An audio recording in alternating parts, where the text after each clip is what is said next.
maanta oo ay taariikhdu tahay 29 bisha November 2020 ayaa waxaa si rasmi ah saaka uga bilowday guud ahaanba gobolka Gabiley diiwaangelinta codbixiyayaasha. goobaha la iska diiwaangelinayay ayaa saaka waxa indhahagu qabanayeen iyaga oo bulshada gobolka Gabiley ay safaf ugu jiraan sidii ay u qaadan lahaayeen kaarka codbixinta muwaadinka iskuna diiwaangelin lahaayeen.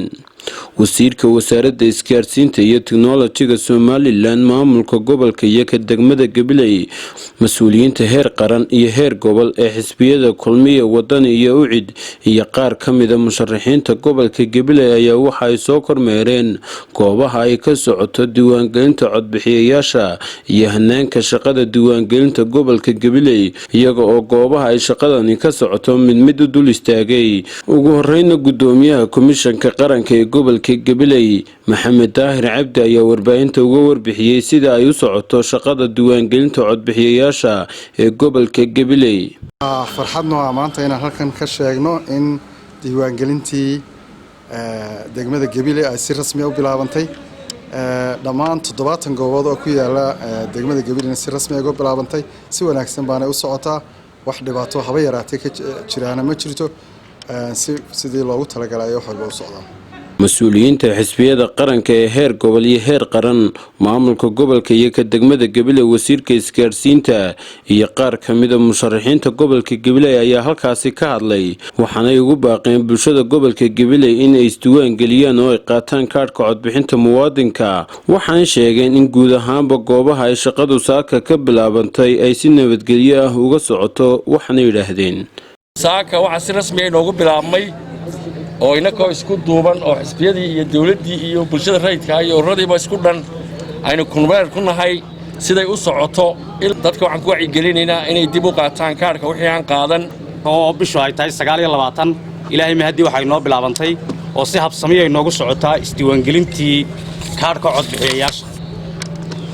haddaba dadweynaha reer Gabiley iyo guud ahaanba shacabka gobolka degan waxa wacyigelin iyo baaq aan uga dhiganaa in ay u dhaganuglaadaan in badanna ay isku taxalujiyaan inay kaarka qaataan. qofkii isdiiwaan gashaa Gabiley darajuu u taray dalkeenana hilmug weyn reer Gabiley inay kaarka qaataan oo ay isdiiwaan geliyaan. waxaanu soo marnay inta badan goobaha magaalada Gabiley dhexdooda sida runtaa hawshu si fiican u socotaa. waxaan rajaynaynaa 4 maalmood soo socdana inay sidaa ay si ka fiican noqoto. dadka waxaanu halkan uga sheegaynaa fariinta inay soo baxaan kaarka qaataan, taasoo miisaan siyaasadeed iyo gobolnimada gobolka Gabiley iyo haddii rabbi xukunkeeda leeyahay deegaankeenaba waxtar u leh. kulay maanta waxay noo bilaabmay diiwaangelintii ka xisbi ahaan waxaanu leenahay in dadku si fiican isku diiwaangeliyaan.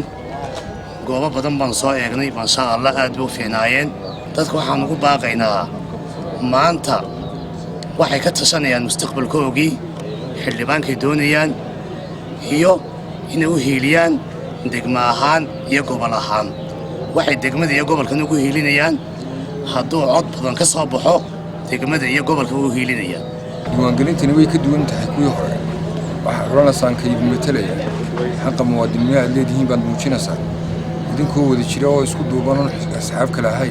ayaa la idinka doonaya inaad soo dareertaan si nabadgelyo oo codeysaan وسي نبتقليها كارك وقالتان لكن عدين ما يسان هديدان كارك قادن وانت وا كار قادش استوانقلية وتريد قبل كي نو هيلية وتريد قبل كي نو هيلية أخلاق ذا يو احترام وبيها صمرني تدك تاجنا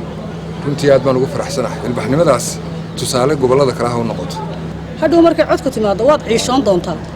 كي أتعش هنا وحبو متري كرتيد وأد نعرف هنا وحبو يلي كرتيد هلا قاطع كارك هلا قاطو aynu rabnaa inaynu ka faa'iideysano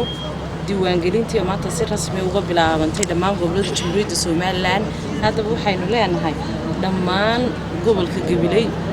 inay kaarka diiwaangelinta codbixinta ay u diyaar garoobaan si ay u qaadan lahaayeen.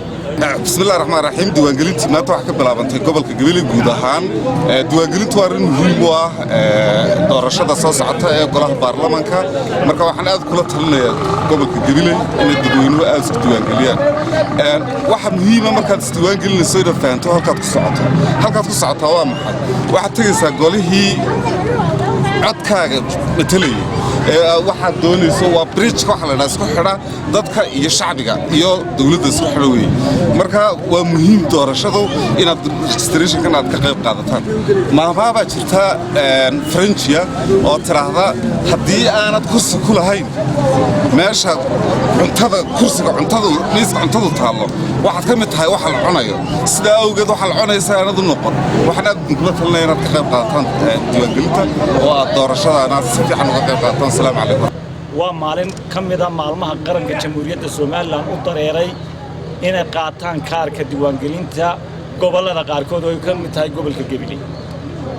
guud ahaan gobolka Gabiley magaalooyinkiisa kala duwan dadweynaha ku nool caasimadda Gabiley iyo in kasta oo geedka hoostiisana ha ku noqotay ku nool gobolka Gabiley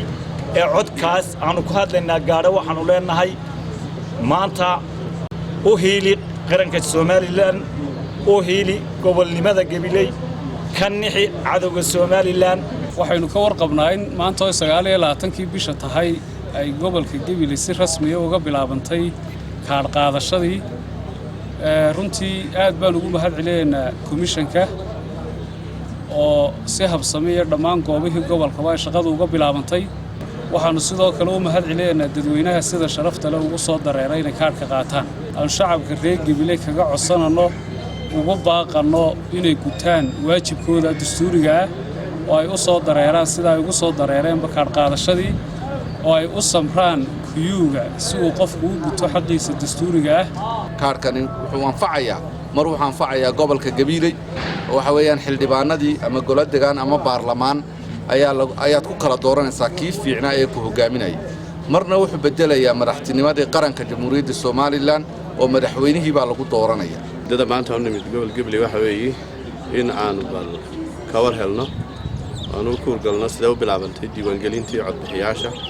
ee maanta ka bilaabantay qaybtii koowaad oo ku jiro gobolka Gabiley oo runtii si fiican u bilaabantay qaybo kamid ah oo soo eegnay inta kalena kulli warkooda la soconaa intaan xog ku haynay marka wax mushkilada weyn oo la sheegay ma jiro si fiican loo socotaa kulli saad maanta arkataan dhammaan saddexdii xisbi qaran mas'uuliyiinta xukuumadda waxay halkan joogaan inay ugu baaqaan dadweynaha reer Gabiley intii aan qaadan kaarka ama aan u suurtagelin qaato kaarku ay u soo baxaan marka hore isdiiwaangeliyaan muddo kadibna kaarka ay qaataan waa maxamed cabdi cumar maxamed udiin warka warbaahinta SBC gobolka Gabiley